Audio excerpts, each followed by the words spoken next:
अब बात करते हैं न्याय दर्शन का। न्याय न्याय का मतलब होगा जस्टिस करना। हम जो भी आगे पढ़ेंगे उसको एक जस्ट बनाना, सही करना न्याय दर्शन में। तो न्याय दर्शन में हम प्रमाण को समझेंगे कि प्रमाण कितने प्रकार के होते हैं, क्या क्या प्रमाण है हमारा और कितने प्रकार का है। प्रमाण को वह समझने की कोशिश करते हैं। प्रमाण क्या हुआ? हम ज्ञान का जो साधन है, और ज्ञान है, ज्ञान यथार्थ होना चाहिए, मतलब सही होना चाहिए। ये नहीं कि हम कुछ भी जान लेंगे उसके लिए प्रमाण ढूंढ, नहीं। ज्ञान जो हमारा ऑथेंटिक होना चाहिए, ऑथेंटिक नॉलेज।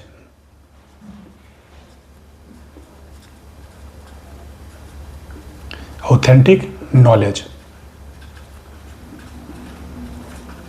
यथार्थ ज्ञान, इसके लिए जो हमारा टूल्स है वही प्रमाण है। इसके ऑथेंटिक नॉलेज के लिए हमारा पास क्या क्या टूल्स हैं, हमारा हम जो भी ज्ञान लेंगे वो ऑथेंटिक होना चाहिए। तो सबसे पहला टूल्स है मेरा प्रत्यक्ष। जो इस टूल्स को हर दर्शन हर कोई मानता है। हम कुछ देख रहे हैं मतलब वो सही है, हम ये बोर्ड देख रहे हैं वाइट है तो है, हम इससे छू पा रहे हैं, छू के प्रत्यक्ष कर रहे हैं, ये हमारा प्रत्यक्ष है। जिसे हम इंद्रिय से जिसका अनुभव कर पा रहे हैं वो है प्रत्यक्ष,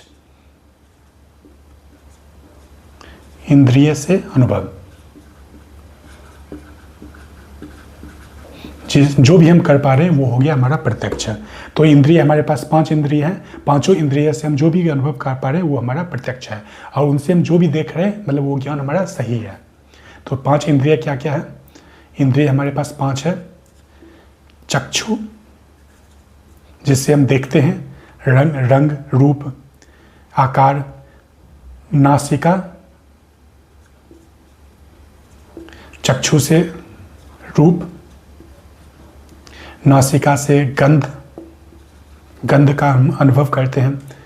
फिर हो गया कान, कान से शब्द का अनुभव करते हैं, शब्द का प्रत्यक्ष लेते हैं। त्वचा, जिससे हम स्पर्श करते हैं। और रसना, जीव, जिससे हम स्वाद। ये हमारा पांच इंद्रिय है। इनसे हम जो भी प्रत्यक्ष करते हैं वो हमारा सही ज्ञान है। अब 5 इंद्रिय, अब यहाँ पे प्रत्यक्ष के लिए फिर यहाँ ये समझिए, प्रत्यक्ष हम कुछ भी कर रहे हैं इसके लिए 3 सन्निकर्ष आवश्यक है। इसको कहते हैं सन्निकर्ष, 3 योग। सन्निकर्ष आवश्यक है, 3 प्रकार, 3 योग है। हमारा जो इंद्रिय है, इंद्रिय का मन से योग होना चाहिए, मन हमारा इंद्रिय से जुड़ा रहना चाहिए, तभी प्रत्यक्ष होगा। कई बार हम देखते होंगे कि आप अनुभव करते होंगे, हम आँख खुला हुआ है कुछ लेकिन हम देख नहीं पा रहे हैं क्योंकि मन मेरा कहीं और घूम रहा है। इंद्रिय और मन का अनुभव, मन का योग, और मन का फिर आत्मा से योग होना चाहिए। सबसे सूक्ष्म जो मैं हूँ मन है, लेकिन उससे भी सूक्ष्म जो मैं हूँ आत्मा जो है, उससे हमारा मन का योग होना चाहिए। जब ये तीनों योग रहेगा तभी हमारा ज्ञान जो है, ज्ञान इंद्रिय के द्वारा हमें ज्ञान होगा। ठीक है। 3 सन्निकर्ष आवश्यक, प्रत्यक्ष होता है, प्रत्यक्ष के लिए इंद्रिय से अनुभव है, जिसके लिए 3 सन्निकर्ष आवश्यक है। इंद्रिय का मन से, मन का आत्मा से, और इंद्रिय का विषय से, विषय भी तो होना चाहिए ना, इंद्रिय का विषय से। ये 3 सन्निकर्ष हो गया। अगर विषय ही नहीं होगा तो विषय मतलब जो भी हम पदार्थ, जो भी पदार्थ है, जो भी सब्जेक्ट है, विषय नहीं होगा तो फिर ज्ञान क्या। अब लेकिन यहाँ पे एक चीज और आ जाता है, भ्रांति। हमको भ्रम देखना पड़ेगा। भ्रम क्या होता है? भ्रांति, भ्रम। कई बार हमारा इंद्रिय तो ले रहा है, लेकिन इंद्रिय में भी कई बार दोष हो जाते हैं। जैसे हम कह सकते हैं क्या, जॉन्डिस किसी को हो जाता है, पी लिया तो जॉन्डिस हो जाता है, तो हमें पीला पीला हर जगह नजर आता है, तो हमारे इंद्रिय में दोष हो गया। तो जिसके कारण इंद्रिय जो, अगर इंद्रिय ही खराब हो गया, हमारा इंद्रिय ही खराब हो गया, तो हमें जो भी इंद्रिय विषय ग्रहण कर पा रही है, हम उसे ठीक उसका ज्ञान सही से नहीं ले पाएंगे। तो पहला भ्रांति का कारण, भ्रम का कारण है, मतलब प्रत्यक्ष कर रहे हैं लेकिन प्रत्यक्ष पे भी हमें भ्रम हो जाता है कई बार। तो पहला कारण है इंद्रिय दोष। इंद्रिय दोष, इंद्रिय दोष हमारा पहला कारण है। दूसरा कारण है हमें स्मृति में दोष।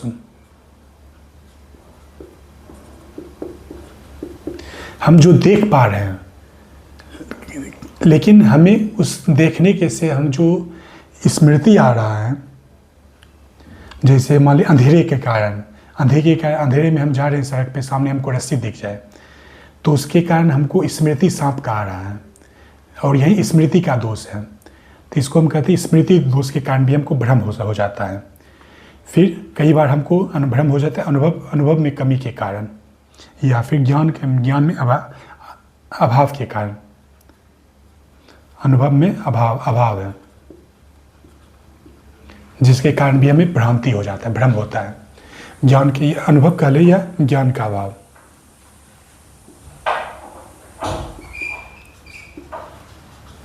ज्ञान का अभाव है जिसके कारण भी हमको भ्रम हो जाता है। तो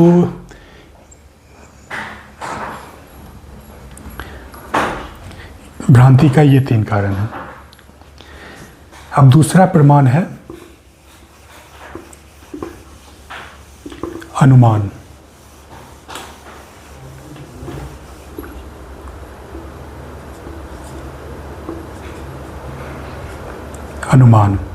अनुमान को एक तरह से रीजनिंग समझ लीजिए।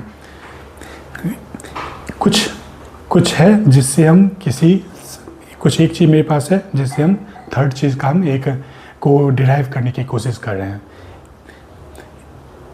एक रीजन है जिससे हम कुछ असर्शन करने की कोशिश कर रहे हैं। हेतु है मेरे पास, हेतु से हम कोई भी साध्य का अनुभव करने की कोशिश कर रहे हैं। मतलब जिसको सिंपल एग्जांपल दर्शन भारतीय दर्शन जिसका एग्जांपल दिया जाता है, धुआं है तो अग्नि होगा ही। अगर कहीं हमको धुआं नजर आ रही है तो वहाँ अग्नि होगा ही। ये हो गया अनुमान करना, किसी एक रीजन से डिराइव करना स्टेटमेंट से। एक स्टेटमेंट को हम सही कोशिश करने गए ताकि उसका अगर रीजन हमको पता है तो जिससे हमको स्टेटमेंट सही हो। किसी हेतु से साध्य का ज्ञान लेना। अगर रोड पे जा रहे हैं, अगर हमको दिख रहा है कि सड़क गीला है तो इसका मतलब बारिश हुआ था। इस तरह हेतु से हम साध्य का अनुमान लेते हैं, अनुमान करना। फिर थर्ड होता है उपमान करना। उपमान हो गया सादृश्यता के कारण ज्ञान, सादृश्यता से ज्ञान। बल्कि किसी ने हमको बताया कि ये मतलब एक वस्तु जो है वो दूसरी वस्तु की तरह है। जैसे जिसका एग्जाम्पल दिया जाता है, मान लो जंगल में नील गाय जो है गाय के समान है, गाय के जैसा है। तो अगर हम जंगल में जाते हैं, अगर हमको कुछ गाय की जैसा कुछ जानवर नजर आएगा तो हम समझ जाएंगे कि ये नील गाय है। हम सादृश्यता से ज्ञान पा रहे हैं। तो जैसे आत्मा के ज्ञान से हम ईश्वर का ज्ञान पाते हैं, क्योंकि हम जिसका एग्जाम्पल अगर दर्शन में सही दे, आत्मा का जब ज्ञान अनुभव करते हैं योग से, तो जिससे हम ईश्वर का उपमान करते हैं कि ईश्वर भी ऐसा ही कुछ है। सादृश्यता हमको यहाँ पे जोड़ते हैं, सादृश्यता जोड़ते हैं। और चौथा अनुमान है शब्द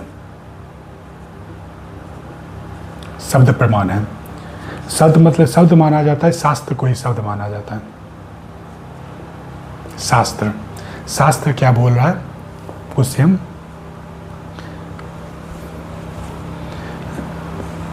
जैसे हम कुछ भी उपनिषद पढ़ेंगे, गीता पढ़ेंगे, महाभारत पढ़ते हैं, उसमें कई सारे अध्याय हैं, कई सारी गीताएं हैं, या फिर आचार्यों के शब्दों को हम लेते हैं, तो अगर वो कुछ बोल रहे हैं तो हम मान लेते हैं वो सही बोल रहे हैं। ये हो गया शास्त्र प्रमाण मेरा।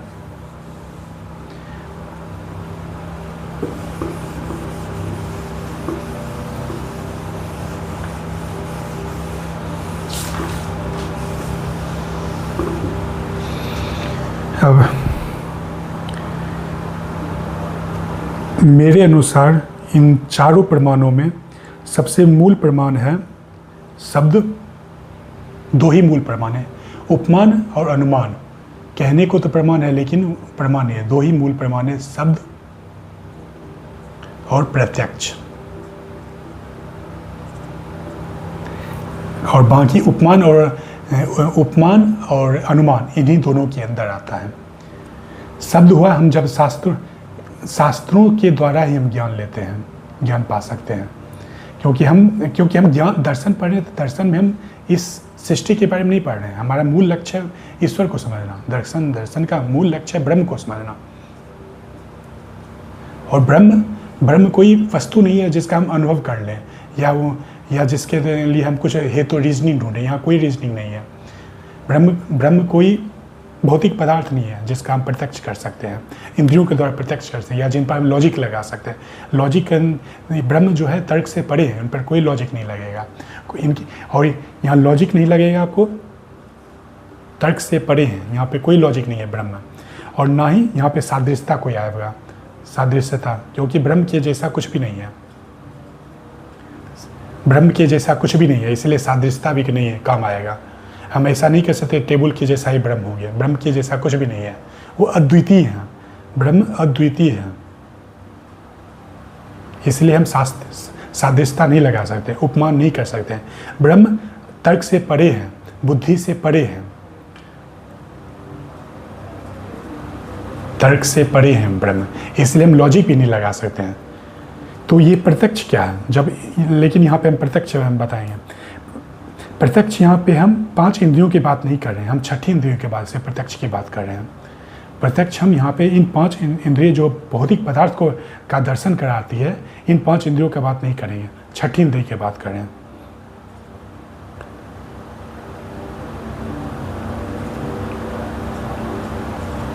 छठी इंद्रिय का बात करें, जो हमारा मन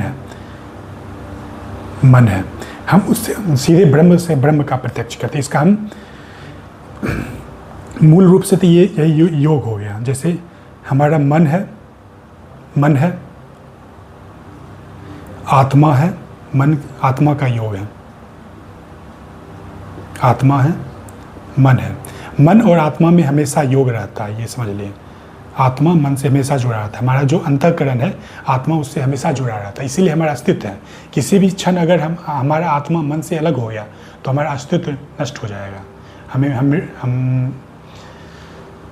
तो मन का आत्मा से हमेशा योग रहता है। और ये जो मन है फिर 5 इंद्रियों से जुड़ा रहता है, 5 इंद्रियों से मन जुड़ा रहता है। तो अगर हम योग में हम क्या करते हैं, मन को इन 5 इंद्रियों से अलग करते हैं, बाहर निकालते हैं, 5 इंद्रियों से तोड़ते हैं। मन का योग जो है 5 इंद्रियों से जब अलग कर देते हैं, ये खंडित कर देते हैं योग, तो 5 इंद्रियों से मन को अलग करते हैं, मन को इंद्रियों से विमुख, 5 इंद्रियों से विमुख करते हैं। और मन स्वयं में स्थिर हो जाता है, इंद्रियों से विमुख कर देते हैं। और स्वयं में स्थिर मन जो है स्वयं में लीन हो जाता है। तो यही मन जो है 6ठी इंद्रिय है। जब स्वयं में लीन हो जाता है तो आत्मा का प्रत्यक्ष हो जाता है वहाँ पे, क्योंकि मन का आत्मा से हमेशा योग है। और मन इंद्रियों में भटक रहा है, इसलिए आत्मा को नहीं देख पा रहे हैं। मन हमारा इंद्रियों में भटक रहा है, इसलिए हम आत्मा को नहीं देख पा रहे। और जब मन को हम इंद्रियों से इस संबंध को तोड़ देते हैं तो आत्मा जो है अपने आप प्रकाशित हो जाता है। यही है प्रत्यक्ष, मन का आत्मा का प्रत्यक्ष इस प्रकार। यही है योग के द्वारा प्रत्यक्ष होता है। जो अंतःकरण में हम मन जो है अंतःकरण में हम उसका आत्मा का प्रत्यक्ष करते हैं, योग द्वारा प्रत्यक्ष। तो योग द्वारा प्रत्यक्ष, योग द्वारा हमारा आत्मा का प्रत्यक्ष होता है। लेकिन आत्मा का ज्ञान हमें अब भी नहीं हो पाता है। प्रत्यक्ष को हो जाता है, लेकिन हम ज्ञान नहीं हो पाता है, क्योंकि आत्मा बहुत ही सूक्ष्म विषय है। हम इसको समझने के लिए, इसको कॉम्प्रिहेंड करने के लिए हमको शब्द शास्त्रों की आवश्यकता होती है। तो दोनों प्रत्यक्ष और शब्द दोनों मिलकर ही हमें ज्ञान मिलता है। इस प्रत्यक्ष को, आत्मा का जो प्रत्यक्ष हुआ है योग के द्वारा जो हम प्रत्यक्ष किए, उसको समझने के लिए, कॉम्प्रिहेंड करने के लिए, उसको कॉम्प्रिहेंड करने हमें शास्त्र की आवश्यकता होती है। पर योग के बाद हम जब उपनिषदों को पढ़ते हैं तब जाके हमको आत्मा का मूल रूप समझ आता है। तो प्रत्यक्ष और शब्द ये दोनों मिलकर ही हमें ज्ञान प्राप्त होता है। और बाकी जैसे मैंने कहा, लॉजिक नहीं काम आएगा, सादृश्यता कहीं काम आएगी, क्योंकि ब्रह्म के जैसा कुछ भी नहीं है। ब्रह्म बुद्धि से परे हैं, इसलिए तर्क कोई काम नहीं आएगा यहाँ पे। ये हो गया हमारा प्रत्यक्ष।